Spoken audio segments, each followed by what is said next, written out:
Hello dear students, welcome to KSM tutorial. आज आम अष्टम श्रेणी जिज्ञासा बहिर पंचम अध्याय बलर अन्वेषण विषय आलोचना करवा। पिला माने पूर्वर मु पार्ट 1 to 4 विषय आलोचना कर सारी एवं से वीडियो लिंक मु डिस्क्रिप्शन बॉक्स रे दे देइछि। पिला माने वीडियो भल लागिवो लाइक करिवो एवं चैनल टी को सब्सक्राइब मध्य करदेव एवं वीडियोटी को तुम सांग मानू शेयर करदेव। किसी यदि डाउट रहिबो कमेंट बॉक्स रे जनइबो। तो चलो आम स्टार्ट करिबा। कार्य 5.10 जो अच्छी आस पर्यवेक्षण करवा। तो देखो कही चित्र 5.13 रे दर्शा जाइथिबा स्प्रिंग बैलेंस। आम स्प्रिंग बैलेंस विषय काली आलोचना करथिले, प्रीवियस वीडियो में आलोचना करथिले। तो ये स्प्रिंग बैलेंस को भल भाव देख कही। तो 5.13 को देख यहीटा है कि एक स्प्रिंग निकेती और यार स्केलर निकटतम दश यहाँ हूँ आमर स्प्रिंग बैलेंस है कि भल भाव देख यार सर्वाधिक केते ओजन माप कर मापी पारिबा सर्वाधिक ओजन हूँ 10 न्यूटन है कि आमर ओजन एकक एसआई एकक कौन कही न्यूटन कही कि नहीं है कि देख मुझे प्रीवियस वीडियो पढ़ाई कही देख ओजन एसआई एकक न्यूटन अटे। कैपिटल एन अक्षर द्वारा सूचित है कि तेणु ये जो स्प्रिंग बैलेंसटा अच्छी तो सर्वाधिक ओजनटा केते ना 10 न्यूटन पर्यंत से नहीं पारिबो। तेणु यही स्केल परिसर केते हेबो ना 0 रु आमर 0 रु आमर केते हेबो 10 न्यूटन बा 0 रु 10 न्यूटन जाई हेबो। तो देखो एठी अछि हैला। तो देखो एठी आमर 0 अछि, एटा होछि देखो आमर 10 अछि। तो एई तरह एकक 0 रु 10 न्यूटन पर्यंत अछि। तो आसो एम स्प्रिंग नीति द्वारा माप कर ओजन सबुठारु क्षुद्रतम मूल्य निर्णय करिपारिबा। तो देखो एटा हमर ग्राम रे अछि हैला कि 0 100 ग्राम 200 ग्राम 300 ग्राम 400 ग्राम 500 ग्राम 600 ग्राम एमती 1000 ग्राम जाई अछि। तो देखो एठी न्यूटन रे 0 अछि, तापर हमर 10,000 न्यूटन रे अछि हैला कि। तो देखो एक स्प्रिंग निकेती एवं यार स्केल निकटतम दृश्य। तो देखो केते होउछि। तो देखो ये देखिए चित्र 5.14 एक स्प्रिंग बैलेंस झुरुवा एक वस्तु दिखाई। तो देखो से विषय में आपको आलोचना करवा। तो देखो आमर कही कौन तो माप कर एक स्प्रिंग नीति द्वारा माप कर ओजन सबुठारु क्षुद्रतम मूल्य निर्णय करवा। तो कार्य 5.11 रे देखो आस गणना करवा। तो देखो चित्र 5.13 रे देखा जाइथिबा स्प्रिंग बैलेंस को देखो देखिले एवं निम्नलिखित विषय गुड़िक लिपिबद्ध कर। तो कही दुईटी बड़ चिन्ह मध्य ओजन पार्थक्य केते सूचित होईची। तो देखो एटा को मैं दुईटी बड़ चिन्हटा रहिला कोउटी देखो एठी एलाठी हमर केते 2 न्यूटन अछि। तो एठी देखो हमर केते अछि बड़ चिन्ह भितरे हैला कि एठी हमर केते एटा देखो हमर केते अछि 0 रहिला 0 रहिची। तो एठी हमर केते आसला तो सूचित होईची 0 दुईटी बड़ चिन्ह माने एटा लाली रहिची हैला 0 एठी भी 0 अछि। पार्थक्य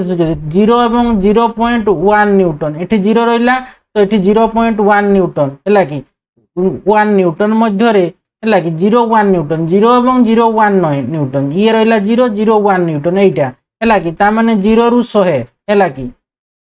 एवं 0.1 न्यूटन 0.1 न्यूटन एवं 0.2 न्यूटन मध्य सूचित ओजन पार्थक्य 1 न्यूटन अटे। तो देखो एठी हमर केते रहिला एठी 0 रहिला एटी 0.1 रहा। तो पार्थक्य केते रहिला 1 न्यूटन एटी 0.102 होची पार्थक्य केते रहउची हमर 2 न्यूटन रहउची। बुझी पारुछो कि नै। जदि ताको हम ग्राम रे नेबा तो एठी केते रहउची एठी 100 0 रु 100 डिफरेंस 100 ग्राम डिफरेंस रे रहउची पुनी 100 रु 200 ता माने एठी 100 ग्राम डिफरेंस रहउची किंतु न्यूटन रे हमर 1 न्यूटन डिफरेंस रहउची। 0 रु 10 जाई अछि ता माने एठी 0 रु केते अछि ग्राम रे 1000 जाई अछि। बुझी होची कि नै।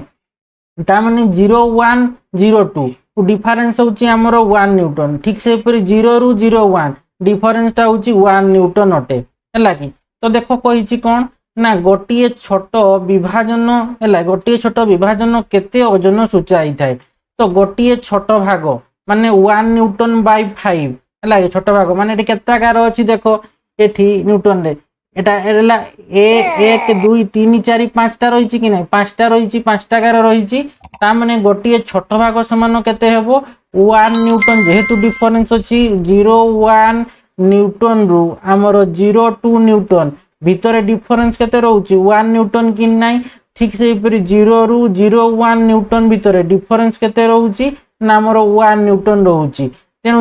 ଛୋଟ ଭାଗଟା ଯେହେତୁ 5ଟା ଗାର ଅଛି ମାନେ 0.1 ନ୍ୟୁଟନ ରୁ 0.2 ନ୍ୟୁଟନ ଭିତରେ ଆମର 5ଟା ଗାର ଅଛି ତାମାନେ 1 ଡିଫରେନ୍ସ କେତେ ରହୁଛି 1 ନ୍ୟୁଟନ ରହୁଛି। ତ 1 ନ୍ୟୁଟନ ଡିଭାଇଡେଡ ବାଇ 5 କରିଦେବା ତ କେତେ ଆସିବ ଆମର ହେଲା କି ତ ଏଠି 1 ନ୍ୟୁଟନ ବାଇ 5 ଆସିଲେ ଆମର 0.2 ନ୍ୟୁଟନ। ତାମାନେ ଗୋଟେ ଗାର କେତେ ରହୁଛି ଆମର 0.2 ନ୍ୟୁଟନ କୁ ସୂଚଉଛି ଏଇ ଗାର ଗୁଡାକ ହେଲା କି 0 ରୁ 0.1 ବା 0.1 ରୁ 0.2 ଯୋଉ 5ଟି ଗାର ଅଛି ସେ ଛୋଟ ଭାଗ ଗୁଡାକ 0.2 ନ୍ୟୁଟନ ସୂଚିତ କରୁଛି। ତେଣୁ ସ୍ପ୍ରିଙ୍ଗ ବାଲାନ୍ସ ପଢି ପାରୁଥିବା ସବୁଠାରୁ ଛୋଟ ମୂଲ୍ୟ ହଉଛି କେତେ ନା 0.2 ନ୍ୟୁଟନ। ତେଣୁ ସ୍ପ୍ରିଙ୍ଗ ବାଲାନ୍ସ ର ସବୁଠାରୁ ଦେଖ ସ୍ପ୍ରିଙ୍ଗ ବାଲାନ୍ସ କହିଛି ଦେଖ ପଢି ପାରୁଥିବା ସବୁଠାରୁ ଛୋଟ ମୂଲ୍ୟ ହଉଛି କେତେ 0.2 ନ୍ୟୁଟନ ଅଛି ହେଲା। ତାପରେ ଦେଖ ଆମେ କହିବା କଣ ନା ଏବେ ଏହି ପଦ୍ଧତି ବ୍ୟବହାର କରି ତୁମକୁ ଦିଆଯାଇଥିବା ସ୍ପ୍ରିଙ୍ଗ ବାଲାନ୍ସ ଦ୍ୱାରା ମାପ କରାଯାଇ ପାରୁଥିବା ସବୁଠାରୁ ଛୋଟ ଓଜନ ମୂଲ୍ୟ ଗଣନା କର। ତୁମ ସ୍କୁଲ ପରୀକ୍ଷାଗାରରେ ବିଭିନ୍ନ ସ୍ପ୍ରିଙ୍ଗ ବାଲାନ୍ସ ଥାଇପାରେ ଯାହାର ପରିସର ଏବଂ କ୍ଷୁଦ୍ରତମ ଭାଗର ମୂଲ୍ୟ ଭିନ୍ନ ହୋଇପାରେ। ତେଣୁ ତୁମେ ବ୍ୟବହାର କରୁଥିବା ସ୍ପ୍ରିଙ୍ଗ ବାଲାନ୍ସ କିମ୍ବା ଅନ୍ୟ କୌଣସି ଉପକରଣ ଉପରେ ସତର୍କତା ସହ ନଜର ରଖିବା ସର୍ବଦା ଆବଶ୍ୟକ। ଆସ ଏବେ ଏକ ସ୍ପ୍ରିଙ୍ଗ ବାଲାନ୍ସ ବ୍ୟବହାର କରି ଓଜନ ମାପ କରି ଶିଖିବା। ତ ଆମେ କଣ ଜାଣିଲେ ନା ଯୋଉ ସବୁଠୁ ଛୋଟ ମୂଲ୍ୟ କେତେ ରହିଲା ତେବେ ଗୋଟେ ଗାର କେତେ ରହୁଛି 0.2 ନ୍ୟୁଟନ ଅଛି। ତ ଏହି ପଦ୍ଧତିକୁ ବ୍ୟବହାର କରିକି ଆମେ ସ୍ପ୍ରିଙ୍ଗ ବାଲାନ୍ସ ଦ୍ୱାରା ମାପ କରାଯାଉ ସବୁଠୁ ଛୋଟ ଓଜନ ମଧ୍ୟ ମୂଲ୍ୟ ଆମେ ଗଣନା କରିପାରିବା ହେଲା କି। ତ ତୁମ ଯୋଉ ସ୍କୁଲର ପରୀକ୍ଷାଗାରରେ ବିଭିନ୍ନ ସ୍ପ୍ରିଙ୍ଗ ବାଲାନ୍ସ ଅଛି ତ ସେଗୁଡାକୁ ତୁମେ ଦେଖି ଲକ୍ଷ୍ୟ କରିବ ଏବଂ କ୍ଷୁଦ୍ରତମ ଭାଗ ମଧ୍ୟ ତୁମେ କଣ କରିବ କ୍ଷୁଦ୍ରତମ ମୂଲ୍ୟର ବିଭିନ୍ନ ପ୍ରକାର ସ୍ପ୍ରିଙ୍ଗ ବାଲାନ୍ସ ର କଣ ହଉଛି ମୂଲ୍ୟ ଗୁଡାକ ବା ଭାଗର ମୂଲ୍ୟ ଗୁଡାକ ଭିନ୍ନ ଭିନ୍ନ ହବ। ତ ତୁମେ ବ୍ୟବହାର କରାଯାଉଥିବା ସ୍ପ୍ରିଙ୍ଗ ବାଲାନ୍ସ କିମ୍ବା ଅନ୍ୟ କୌଣସି ଉପକରଣ ଉପରେ ସତର୍କତା ସହ ନଜର ରଖିବା ସର୍ବଦା ଆବଶ୍ୟକ। ଯଦି ନଜର ନ ରଖିପାରିବ ତୁମେ ଏକୁରେଟ ଭ୍ୟାଲୁଟା ତୁମେ ଜାଣିପାରିବ ନାହିଁ କେତେ ଅଛି ହେଲା କେତେ ତାର ଓଜନଟା କେତେ ଅଛି ହେଲା କି ସ୍ପ୍ରିଙ୍ଗ ବାଲାନ୍ସ। ତ ବିଭିନ୍ନ ପ୍ରକାର ସ୍ପ୍ରିଙ୍ଗ ବାଲାନ୍ସ ର ତାର ଯୋଉ ଭାଗ ଗୁଡାକ ରହିଛି ବା ଯୋଉ ଗୋଟେ ଗାର ଗୁଡାକର ମୂଲ୍ୟ ଗୁଡାକ କଣ ହବ ଭିନ୍ନ ଭିନ୍ନ ହବ।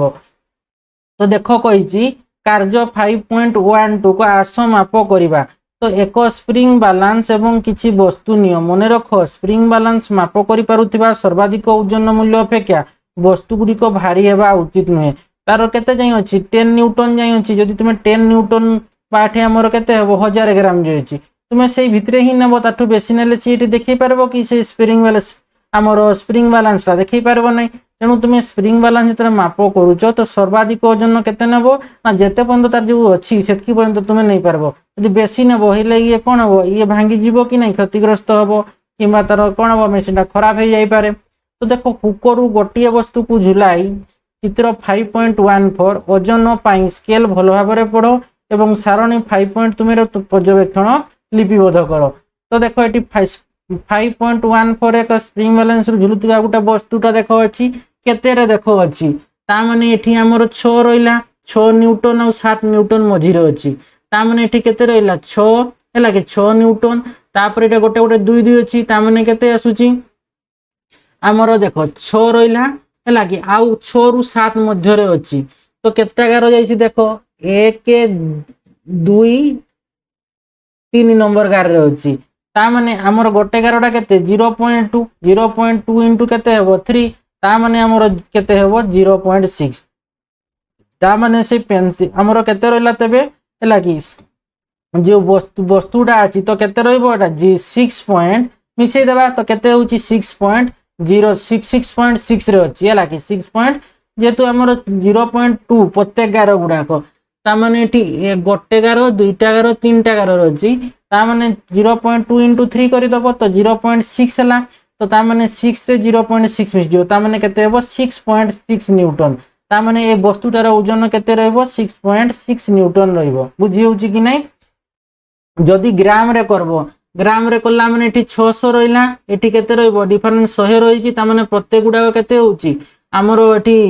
ଗୋଟେ ଗାର ଗୁଡାକ କେତେ ହେବ ତେବେ ଏଠି 600 ଏଠି ରହିଲା ଆମର 7 ତ ଡିଫରେନ୍ସ 100 ରହୁଛି ତା ମାନେ ଏଠି 5ଟା ଗାର ଅଛି 20 ରହୁଛି ତା ମାନେ 60 ତା ମାନେ 660 ହେବ ହେଲା କି। ଯଦି ଆମେ ଗ୍ରାମ ରେ କରିବା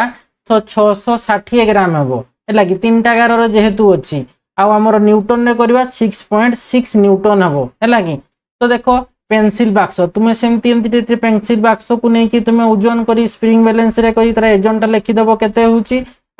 ठीक से आंशिक पूर्ण पानी बोतल को सेमती तुम स्प्रिंग बैलेंस रे ओजन कर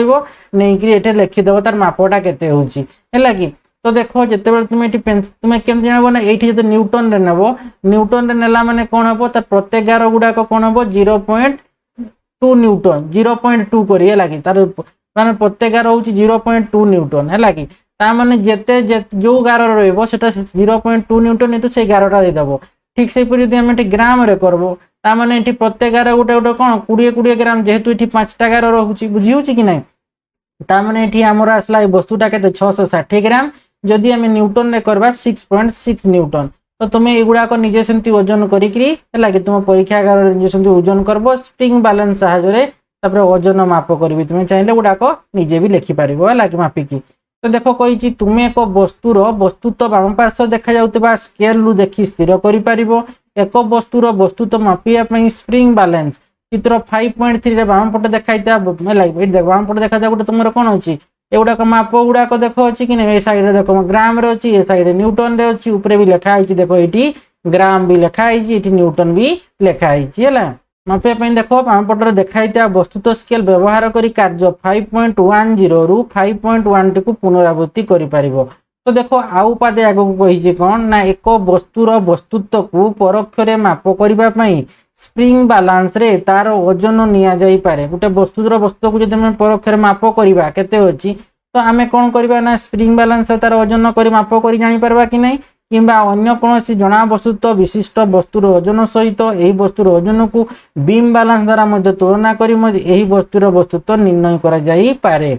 तो देख कही कौन ना पृथ्वीर जेकोसी स्थान रे गोटे वस्तुर ओजन प्राय समान रहूतिबारु व्यवहारिक भाव वस्तुर वस्तुत्व निर्णय करने यार ओजन आम नहीं थाउ तो देख आम पूर्वर शिखीचु जे गोटे वस्तुर वस्तुत्व होउची एहा मध्य थिबा पदार्थर परिमाण केमती कि ग्राम बा किलोग्राम बा केजी जोटा को आम कहूचे लगे माप करिथाउ यार परिमाण बा मूल्य सबु स्थान रे समान रही थाए किंतु वस्तुर ओजन ता उपरे कार्यकारी होउथिबा पृथ्वीर किंबा अन्य ग्रह रे महाकर्षण बल जो रही है कि आमर पृथ्वी आमर ये कौन रोचे आमर माध्याकर्षण होची किंतु आमर पृथ्वीर कार्यकारी होता पृथ्वीर बा अन्य ग्रह रे सब महाकर्षण बल उपरे से निर्भर करुची तो वस्तु उपरे पृथ्वीर माध्याकर्षण बल विभिन्न स्थान रे समान रहे नहीं तेणु पृथ्वी रे विभिन्न ग्रह मानकर वस्तुर ओजन स्थान अनुसार बहुत भिन्न होई पारे वस्तुर ओजन परिवर्तन होई पारे किंतु वस्तुत्व बदले नहीं तो देख कही आउ पादे आगकू ना एक वस्तु उपरे विभिन्न ग्रहर माध्याकर्षण बल भिन्न अटे कही गोटे वस्तु उपरे कौन होची ना विभिन्न ग्रहर जदि आम नेबा है कि जो विभिन्न आमर केते ग्रह अच्छी 8टी ग्रह अच्छी तो विभिन्न ग्रह माध्याकर्षण बल कौन होची ना भिन्न भिन्न अटे तेणु निम्नलिखित सारणी रे देखा जाइथिबा परी एक वस्तुर ओजन विभिन्न ग्रह मानकर भिन्न जदि यार वस्तुत्व समान रही थाए जेमती देख ग्रह आम पृथ्वी गुटे नेबा चंद्र गुटे उपग्रह मंगल गुटे ग्रह शुक्र बृहस्पति एगुड़ाक सब ग्रह केवल चंद्र गुटे उपग्रह है कि वस्तुर वस्तुत्व देख जदि आमर वस्तुर ओजनटा जदि आमर ये पृथ्वी पृष्ठ रहा है कि जदि आमर केते हेबो वस्तुर वस्तु जदि आमर पृथ्वी जदि 1 केजी है कि ता माने सी कौन हम वस्तुर ओजनटा केते हेबो 10 केजी हेतिबो है कि ठीक से परि देख जदि चंद्र आमर वस्तुर वस्तुत्व जदि 1 केजी हेतिबो चंद्र रे ताहा केते हेबो देख आमर वस्तुर वस्तु जदि आमर पृथ्वी रे है कि वस्तुर वस्तुत्व है पृथ्वी ग्रह रे 1 केजी को वस्तुर ओजनटा केते हेबो ना आमर 10 केजी हेबो है ग्रह मानकर चंद्र वस्तुर वस्तुत्व माने 1 केजी चंद्र पृष्ठ ताहा केते हेबो ना 1.6 न्यूटन हेबो है कि ठीक से पृथ्वी पृष्ठ वस्तुर ओजनटा केते वस्तुर वस्तु आमर 1 केजी अच्छी सेटा को पृथ्वी पृष्ठ को नहीं जाए 10 केजी हेबो ठीक से आमर वस्तुर वस्तु धर 1 केजी अच्छी से मंगल ग्रह रे केते हेबो 3.8 न्यूटन हेबो बुझी होची जदि वस्तुर वस्तुत्व आमर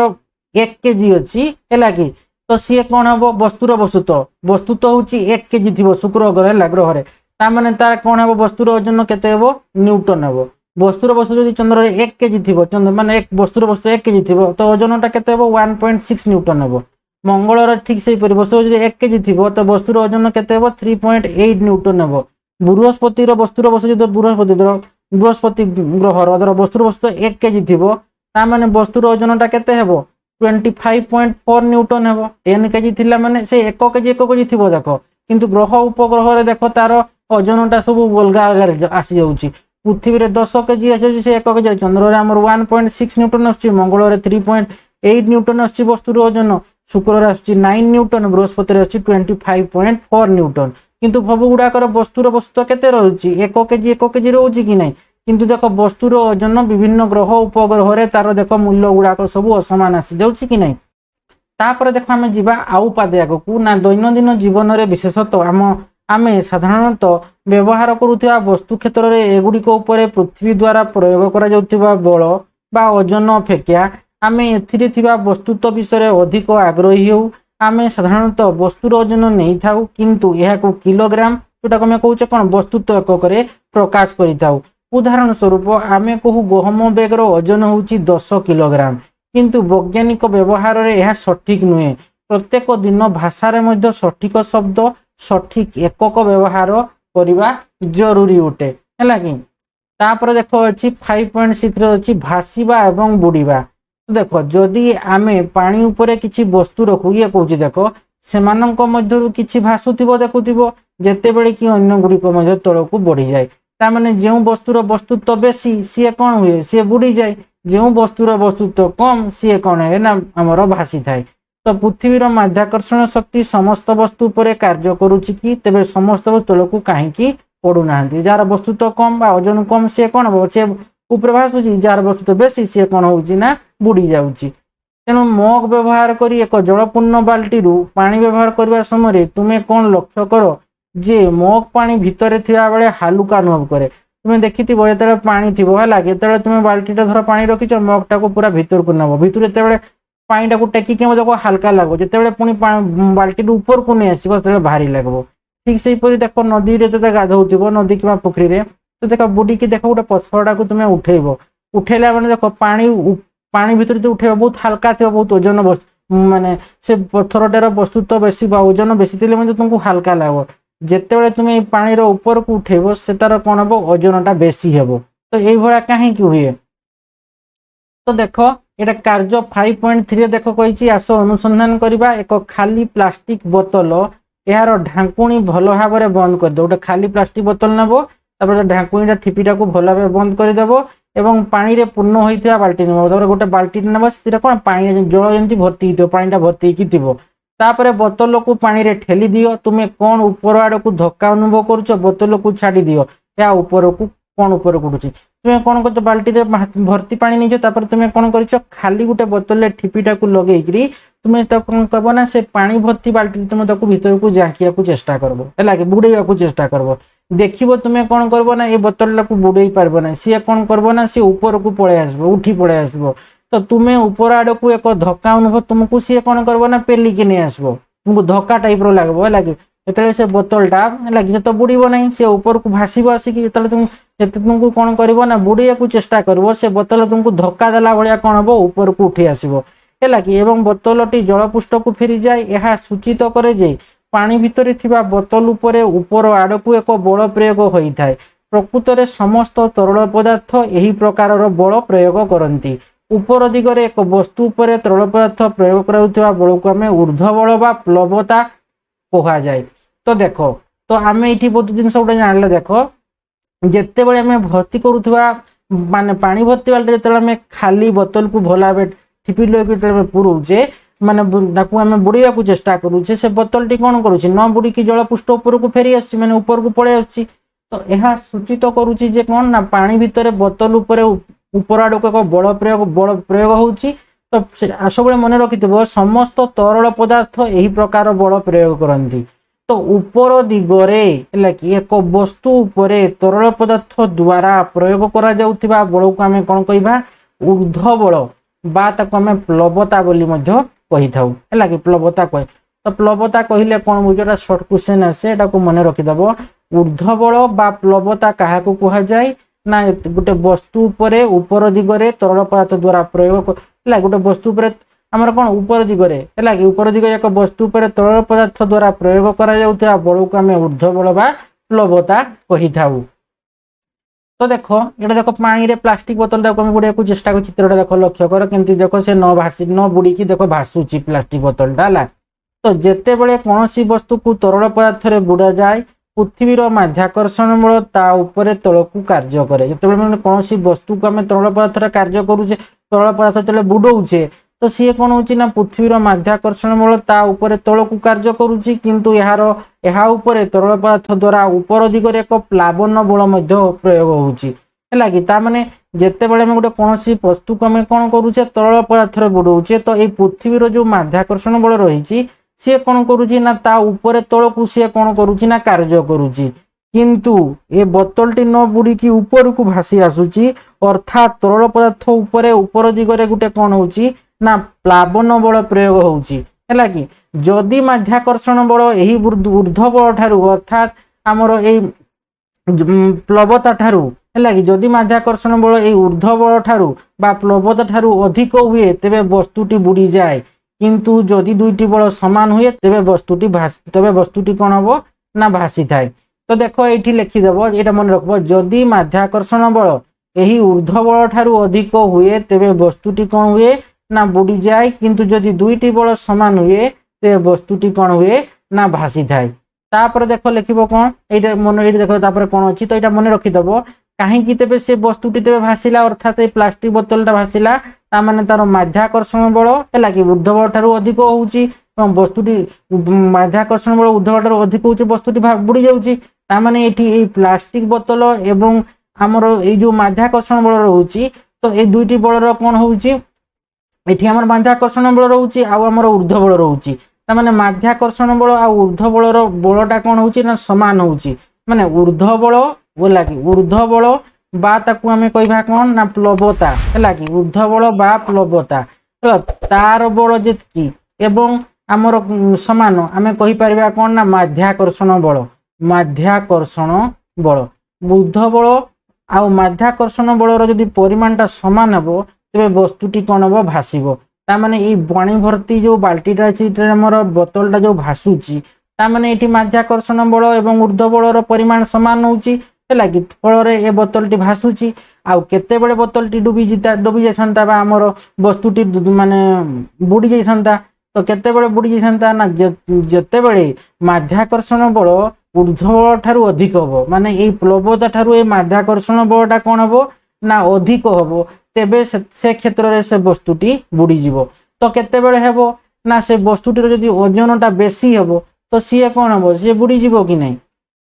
तो माध्याकर्षण बल यही ऊर्ध्व बल ठारू यदि अधिक हम माध्याकर्षण बल ऊर्ध्व बल ठारू अधिक हम तेरे वस्तुटी कौन हम ना बुड़ी जीवो है कि आउ जदि दुईटी बल सामान हेबो माने माध्याकर्षण बल और ऊर्ध्व बल सामान हेबो तेरे वस्तुटी भासी थाए जो कारण गुड़िक उपरे प्लवता निर्भर करे ताहा मध्यरु गोटिए होउची तरल पदार्थर घनता। तो यही नियम टाको व्यवहार करी हमर जो बुड़ा जहाज देखिथिबो बुड़ा जहाज हो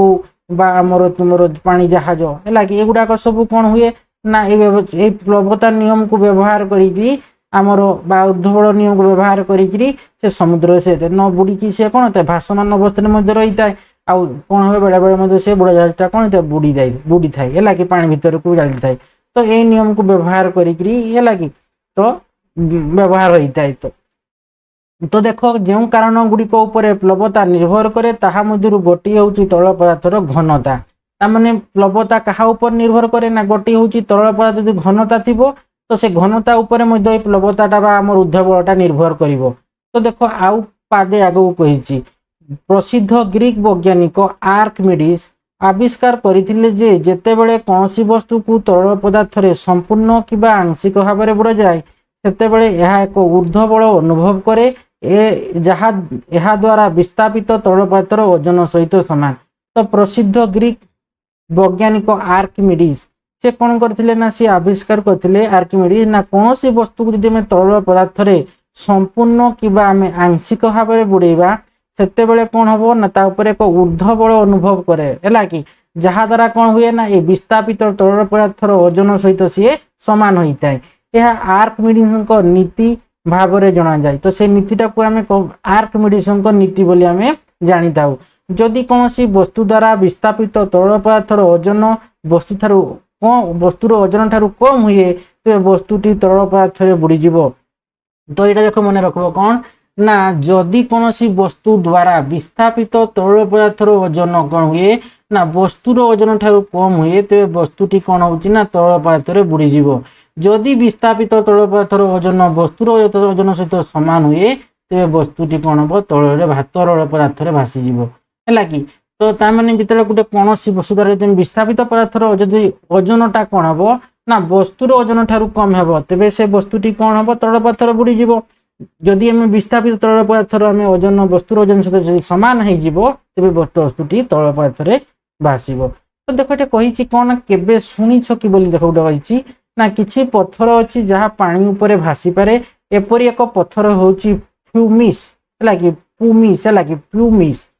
ପ୍ୟୁମିସ୍ ହେଲା ଯାହା ଆଗ୍ନେୟଗିରି ଉଦ୍ଗୀରଣ ସମୟରେ ସୃଷ୍ଟି ହୁଏ। এই পথরটা প্ୟୁମିସ୍ ଇଏ କ'ଣ କରିଥାଏ ଇଏ ପାଣି ଉପରେ ଭାସିଥାଏ। ଯେତେବେଳେ ପ୍ରଚୁର ଗ୍ୟାସ୍ ଏବଂ ଜଳୀୟ ବାଷ୍ପ ସହିତ ଲାଭା